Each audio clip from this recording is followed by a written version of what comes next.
జై శ్రీరామ్. నమస్కారం అండి. 2025 సంవత్సరం మార్చ్ 29వ తేదీ షష్టగ్రహ కూటమి ఏర్పడబోతున్నది. ఈ షష్టగ్రహ కూటమి వల్ల మనకి సమాజానికి ఎలా ఉండబోతున్నది, మరియు ద్వాదశ రాశుల వాళ్ళకి ఎలా ఉంటుంది అని ఒక తెలుసుకునే ప్రయత్నం చేద్దాం. ఇక్కడ చాలా వరకు చూస్తున్నాం, చాలామంది అంటే కొంతమంది కామెంట్స్ చేస్తూ ఉంటారు, ఒకరు ఒకలాగా చెప్తూ వస్తున్నారు. అంటే ఒక జ్యోతిష్కుడేమో బాగుందంటాడు, ఒక జ్యోతిష్కుడేమో బాగాలేదంటున్నాడు. ఇలాంటి కన్ఫ్యూజన్ ఎక్కువ ఏర్పడబోతున్నది మన ప్రజలకు. ఇక్కడ ఒక చిన్న లాజిక్ అండి. మనకి స్వజాతకం అనేది ఉంటుంది. మనం పుట్టిన టైంకి మనం ఏ లగ్నంలో పుట్టాము, ఏ రాశిలో పుట్టాము, రాశి అంటే ఏంటి, ముఖ్యంగా రాశి ఫలితాలని ఎక్కువ మీరు థింక్ చేస్తూ ఉన్నారు. రాశి ఫలితాలు అంటే, రాశి అంటే ఏంటి తెలుసా? మన మనస్సు. ఇప్పుడు మన మనస్సులో ఏదో ఒకటి అనుకుంటాం.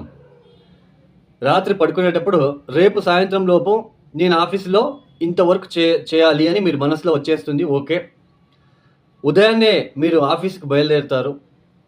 ఆ రోజు ఎప్పుడైతే మీరు రాత్రిపూట అనుకొని ఉంటారో సాయంత్రం లోపల అన్ని పనులు నేను మ్యాక్సిమం చేయాలని, ఆ పనుల్లో మీరు ఎంతవరకు సక్సెస్ అవుతారు అనేది లగ్నం. ఇదే అండి లగ్నం అంటే. రాశి అంటే జస్ట్ మనస్సు లేదు అనుకుంటారు, అది కరెక్ట్గా మీరు కార్యరూపంలో చేయాలి కదా. దాన్ని ఎంతవరకు మీరు సక్సెస్ చేస్తారు అనేది లగ్నం ఇంపార్టెంట్. లగ్నం చూపిస్తుంది. అంటే దశాభుక్తిలో మనకి మంచి దశాభుక్తులు జరుగుతూ ఉంటే మీరు అనుకున్నట్టుగానే, మీ మనసులో వచ్చినట్టుగానే మీరు చేసేస్తారు. చాలామందికి ఆశలు ఉంటాయి, నేను కారు కొనుక్కోవాలి, బస్సు కొనుక్కోవాలి, లేదా ట్రావెల్స్ ఓపెన్ చేయాలి, లేదా ఒక మంచి బిజినెస్ ఓపెన్ చేయాలి, ఇలాంటివి అనుకుంటారు. బట్ దాన్ని చేయాలి కదా, దాన్ని కార్యరూపంలోకి రావాలి కదా. అది అప్పుడు మనం లగ్నాన్ని చూస్తాము. అంటే ఆ లగ్నం నుంచి ఏ గ్రహాలు ఎక్కడెక్కడ ఉన్నాయి, ఏ దశాభుక్తి జరుగుతూ ఉంది, సో ఆ దశాభుక్తి వీళ్ళకి యోగిస్తుందా, సో ఆ దశాభుక్తి వచ్చినప్పుడు ఏ పరిహారాలు చేసుకోవాలి. Simple remedies, thousands of simple remedies ఉన్నాయి. కానీ ఇప్పుడున్న ప్రజలకు ఎలా ఉంటుందంటే, ఆ థౌజండ్స్ ఆఫ్ సింపుల్ రెమెడీస్, ఇప్పుడు సింపుల్ రెమెడీస్ అంటే ఏంటి? ఒక చిన్న ఎగ్జాంపుల్ చెప్తాను. కుజుడు ఇబ్బంది పెడుతూ ఉన్నప్పుడు ఈ సాంసారిక విషయంలో ఇబ్బందులు ఉంటాయి. కుజుడే మెయిన్ మాంగళ్యకారకుడు. మనకి భార్యాభర్తల మధ్య సరైన పొంతన లేకుండా ఇబ్బందులు చాలా అనుభవిస్తూ ఉంటాము. మెయిన్ కుజుడు. ఇలా కుజుడుతో ఇబ్బంది పెడుతున్నప్పుడు ఒక 11 మంగళవారాలు కందిపప్పుతో చేసిన బొబ్బట్లని సుబ్రహ్మణ్య స్వామి ఆలయానికి వెళ్ళి నమస్కారం చేసి, మీ మనసులో ఉన్న చిన్న కోరికలను, అదేదైతే మీరు ఇబ్బందులు పడుతున్నారో చెప్పుకొని, కుజగ్రహ దోష నివారణ వల్ల మొక్కుకొని, మీరు ఆ కందిపప్పుతో చేసిన బొబ్బట్లని నలుగురికి తినిపించండి, పెట్టండి వాళ్ళు తినడానికి. లేదా ఆవులకి తినిపించండి, ఎద్దులకి తినిపించండి. రోడ్ సైడ్ ఉంటున్న ఎంతో ఎద్దులు, ఆవులు రోడ్ సైడ్ సిటీలో అవి పేపర్లు అవి తినుకుంటూ వెళ్తూ ఉంటాయి. సో అలాంటి ఆవులకి, ఎద్దులకి తినిపించండి. ఆ గ్రహ నెగిటివ్ ఇంపాక్ట్ ఖచ్చితంగా తగ్గుతుంది. ఒక చిన్న ఎగ్జాంపుల్ చెప్పారు, థౌజండ్స్ ఆఫ్ రెమెడీస్ ఉన్నాయి. సో అలాంటి థౌజండ్స్ ఆఫ్ రెమెడీస్ కాకుండా ఇప్పుడున్న ప్రజలకు ఎలా అంటే, ఒక చిన్న హోమం చేయించగానే మనకు ఆ నెగిటివ్ ఇంపాక్ట్ తగ్గాలి, ఇలాంటి ఆలోచనలు ఎక్కువగా ఉంటాయండి. అలా జరగదు కదా. మీరే ఆలోచించండి. మనకి ఆ గ్రహ నెగిటివ్ ఇంపాక్ట్ తగ్గాలంటే కొన్నిసార్లు రిపీటెడ్గా మనం చేసుకుంటూ వెళ్ళాలి. కొన్ని పరిహారాలని మనమే కదా అనుభవిస్తున్నది. ఆ ఒక నెగిటివ్ ఇంపాక్ట్ని మనం చేసుకోవాలి. సో ఇలా థౌజండ్స్ ఆఫ్ సింపుల్ రెమెడీస్ ఉన్నాయి. అంటే జన్మరాశి వేరు, మనకి లగ్నం వేరు. లగ్నం అంటే టోటల్ బాడీ, ఆ బాడీలో వచ్చే మనస్సే మనకి రాశి. సో ఇలా మనకి జన్మలగ్నానికి, జన్మరాశికి చాలా డిఫరెన్సెస్ అనేది ఉన్నాయి. ఇప్పుడు ఈ ఒక షష్టగ్రహ కూటమి ఏర్పడబోతున్నది 2025 మార్చి మాసంలో 29వ తేదీ. అంటే సూర్య, శని, బుధ, శుక్ర, రాహు, చంద్రులు, ఈ షష్టగ్రహ కూటమి 6 గ్రహాలు కాలపురుష చక్రం నుంచి అంటే మేషరాశి నుంచి వ్యయస్థానంలో ఏర్పడబోతున్నది. 6వ స్థానంలో కేతు గ్రహం. కొద్దిగా స్కిన్ రిలేటెడ్ ఇష్యూస్ ఎక్కువ రావడానికి అవకాశాలు ఎక్కువగా ఉంటాయి. తర్వాత కాలపురుష చక్రం నుంచి అంటే మేషరాశి నుంచి ఎన్నో స్థానంలో 6 గ్రహాలు కలుస్తున్నారు? 12వ స్థానంలో.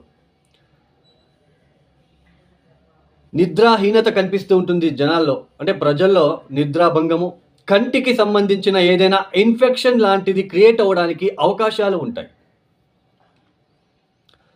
కంటికి సంబంధించిన వ్యాధులు, ఒక వైరస్ లాగా ఏదైనా స్ప్రెడ్ అవ్వడానికి కూడా చిన్న ఛాన్సెస్ ఉంటుంది.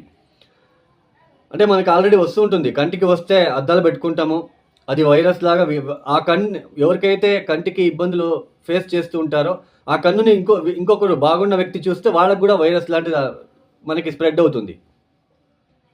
అలా కంటికి సంబంధించిన ఇబ్బందులు ఎక్కువ ఫేస్ చేయవలసిన ప్రమేయం కూడా వస్తుంది. కొంచెం జల ప్రళయాలు అంటే ఇక్కడ అవ్వడానికి అవకాశాలు ఎక్కువగా ఉంటాయి. ఎందుకంటే జలతత్వ రాశిలో 6 గ్రహాలు మనకి కలుస్తున్నారు. చంద్రుడు కూడా అక్కడే ఉంటున్నాడు. తర్వాత పైగా కుజుడు మనకి కుజస్తంభనం కూడా జరుగుతున్నది ఆ సమయంలో కర్కాటక రాశిలో సంచారము. సో కొంచెం సామాజిక వర్గంలో కొంచెం ఏదైనా ఇబ్బందులు ఎక్కువ అయ్యే సూచనలు కొద్దిగా మార్చ్, ఏప్రిల్, మే, జూన్, జూలై, ఆగస్టు వరకు మనకి కనిపిస్తుందనే తెలుసుకోవచ్చు. అంటే ఏదో పెద్దగా అయిపోతుంది అని కాదండి, ఏదో చిన్నవి ఏదైనా ఇబ్బందులు వచ్చే సూచనలు సామాజిక వర్గంలో కనిపిస్తూ ఉంటుందనే ఇక్కడ మనం తెలుసుకోవచ్చు. అందులోన సూర్య, శని, రాహు ఒకే ఇంట్లో కలుస్తున్నారండి. కొంచెం ఇబ్బందులు ఎక్కువగా ఉంటాయి. కొద్ది రోజులు ఈ మార్చ్, ఏప్రిల్ మాసంలో కొంచెం ఇబ్బందులు ఎక్కువ ఉండడానికి అవకాశాలు ఉంటాయి.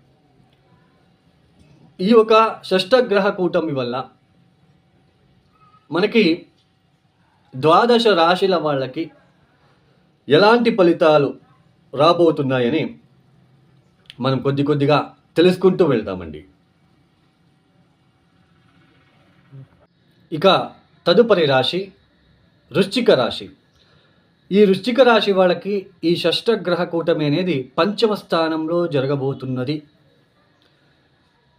ఈ 6 గ్రహాలు కూడా 5వ స్థానంలో ఏదైతే సంచారం ఉంటుందో, 5వ స్థానం అంటే మన ఆలోచన విధానం కావచ్చు, మన అభిరుచులు ఎలా ఉంటాయి, సంతానం విషయంలో ఎలా ఉంటుంది,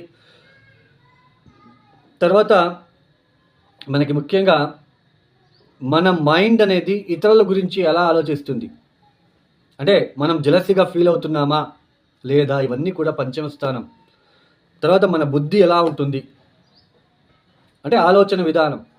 సో ఇవన్నీ కూడా 5వ స్థానంలో ఉంటుంది. కాబట్టి 6 గ్రహాలు అక్కడ రావడం అనేది కొంచెం ఈ ఒక సంతానం విషయంలో కాస్త ఇబ్బందులు వచ్చే సూచనలు. అది వాళ్ళకి ఎడ్యుకేషన్ నిమిత్తం ఎక్కువ ఖర్చులు అవ్వడము, లేదా వాళ్ళు సరిగ్గా చదువుకోవడం లేదు అనే ఒక ఫీల్ రావడము, లేదా వాళ్ళకి ఏదైనా చిన్నపాటి ఆరోగ్యం విషయంలో ఇబ్బందులు వచ్చి ఆ ఒక విషయంలో మీకు ఇబ్బందులు రావడం లాంటిది కనిపిస్తూ ఉంటుంది. తర్వాత ఇక్కడ ముఖ్యంగా 5వ స్థానం అంటే ఏంటి? మన ఆలోచన విధానం. ఈ 5వ స్థానంలో ఇన్ని గ్రహాలు రావడం వలన మనం ఏం ఉద్యోగం చేయాలి, ఇంత కష్టపడాలి, ఎంత కష్టపడినా ఎక్కువ అర్న్ చేయలేకపోతున్నాము, ఏదైనా పెద్దగా తొందరగా డబ్బులు వచ్చే మార్గాన్ని వెతుక్కోవాలి అనే థాట్ కలిగిస్తారు. ఆ ఒక థాట్ రావడానికి అవకాశాలు ఉంటాయి. బెట్టింగ్లు కట్టడము, జూజు లాంటివి ఆడి డబ్బులు నష్టపోవడం లాంటిది. సో ఇలాంటివన్నీ జరిగే సూచనలు ఉంటాయి. కాస్త జాగ్రత్తగా ఉండే ప్రయత్నం చేయండి. 10,000 ఉంది, 50,000 చేసుకోవాలి దీన్ని ఎలాగైనా అనే ఒక థాట్, అంటే అలాంటి థాట్ క్రియేట్ అయిపోతుంది. వై? బికాజ్ ఎందుకంటే ఆ ఒక నష్టం కలిగించే విధానం ఉంటుంది అక్కడ.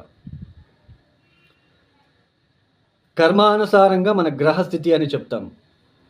మనం చేసిన కర్మానుసారమే అక్కడ గ్రహస్థితి ఏర్పడుతూ ఉంటుంది. అందరికీ ఒకేలాగా ఉండదు. అందరికీ ఇప్పుడు వృశ్చిక రాశిలో పుట్టిన వాళ్ళందరికీ ఒకేలాగా ఫలితాలు రావు. ఇది బాగా గుర్తుపెట్టుకోండి.